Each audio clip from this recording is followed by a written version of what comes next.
Assalamualaikum warahmatullahi wabarakatuh. Perkenalkan, nama saya Alia Lupita Diwanti, mahasiswi program studi psikologi, Fakultas Psikologi dan Kesehatan UIN Wali Songo Semarang.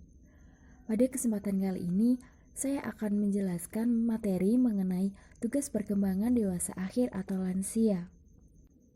Video ini dibuat untuk memenuhi tugas mata kuliah psikologi perkembangan yang diampu oleh Ibu Hajah Siti Hikmah MSI.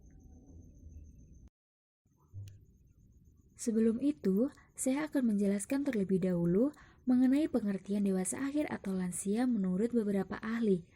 Yang pertama ada menurut Erikson.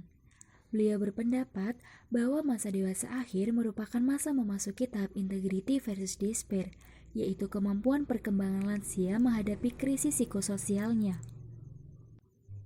Banyak stereotip positif dan negatif yang mampu mempengaruhi kepribadian lansia. Integritas ego penting dalam menghadapi kehidupan dengan puas dan bahagia. Hal ini akan berdampak pada hubungan sosial dan produktivitasnya yang puas. Lawannya adalah despair, yaitu rasa takut mati dan hidup terlalu singkat, serta rasa kekecewaan.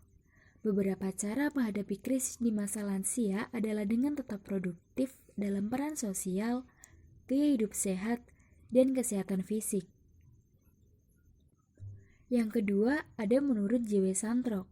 Beliau berpendapat bahwa ada dua pandangan tentang definisi orang lanjut usia atau lansia, yaitu menurut pandangan orang Barat dan menurut orang Indonesia. Pandangan orang Barat yang tergolong orang lanjut usia atau lansia adalah orang yang sudah berumur 65 tahun ke atas, di mana usia ini akan membedakan seseorang yang masih dewasa atau sudah lanjut. Sedangkan pandangan orang Indonesia, lansia adalah orang yang sudah berumur lebih dari 60 tahun. Lebih dari 60 tahun ini karena pada umumnya di Indonesia dipakai sebagai usia maksimal kerja dan mulai tampaknya ciri-ciri ketuaan. Yang terakhir adalah menurut Hurlock. Beliau berpendapat dalam tahap terakhir perkembangan ini dibagi menjadi usia lanjut dini yang berkisar antara usia 60 sampai 70 tahun dan usia lanjut yang dimulai pada usia 70 tahun hingga akhir kehidupan seseorang. Selanjutnya adalah pengertian dewasa akhir secara umum, di mana pada masa ini merupakan masa penutupan dalam rentang hidup manusia, yang bisa dikatakan masa yang beranjak jauh dari kehidupan atau masa sebelumnya. Kemudian selanjutnya merupakan proses perubahan menjadi tua atau dalam istilah lain disebut senescence. Dalam proses ini, perubahan yang dialami adalah berubahnya fisik dan juga psikis seseorang. Kemudian, masa ini juga disebut dengan masa di mana tingkat keagamaan seseorang akan meningkat, karena pada masa ini merupakan masa perenungan, persiapan, dan perencanaan untuk menghadapi kematian. Hal ini merupakan suatu hal yang normal dalam kehidupan lansia. Selanjutnya, merupakan materi tugas perkembangan dewasa akhir atau lansia, yang merupakan tugas-tugas yang mengembangkan lebih lanjut dan mematangkan tugas-tugas perkembangan pada saat dewasa muda atau dewasa tengah.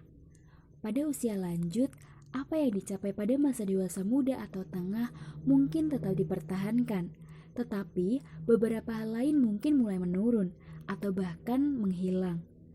Tugas yang masih berkembang adalah kesiapan menghadapi status pensiun, penurunan kekuatan, penurunan kemampuan dan kekuatan fisik, serta persiapan menghadapi kematian. Adapun tugas-tugas perkembangan pada masa dewasa akhir ini meliputi 1. Menyesuaikan diri terhadap perubahan dan menurunnya kondisi fisik serta mental. Kedua, menyesuaikan diri dengan masa pensiun dan berkurangnya penghasilan. Ketiga, menerima dan menyesuaikan diri dengan kematian pasangan hidup dengan sikap yang positif. Keempat, menyesuaikan diri dengan peran sosial secara luas dan harmonis. Yang kelima, menjalin hubungan dengan orang-orang yang seusia. 6. Membina kehidupan rutin dengan anak serta cucu-cucu. Dan yang ketujuh adalah menemukan arti hidup dengan nilai moral yang tinggi. Kemudian yang selanjutnya, ada pula tugas perkembangan dewasa akhir atau lansia menurut pandangan Islam. Yang pertama adalah menginternalisasi sifat-sifat Rasul yang agung, yaitu sifat-sifat yang dimaksud seperti jujur, dapat dipercaya, menyampaikan kebenaran, dan memiliki kecerdasan spiritual. Yang kedua, meningkatkan kesadaran akan peran sosial dengan niat amal soleh. Dan yang ketiga, meningkatkan ketakwaan dan kedekatan kepada Allah Subhanahu wa Ta'ala. Hal ini bisa dilakukan melalui perluasan diri dengan mengamalkan ibadah-ibadah sunnah. Dan yang terakhir atau yang keempat adalah mempersiapkan diri sebaik mungkin untuk menghadapi kematian. Mungkin itu saja yang dapat saya sampaikan. Bila ada kekurangan dan kesalahan mohon dimaafkan. Terima kasih sudah menonton video ini sampai akhir. Wassalamualaikum warahmatullahi wabarakatuh.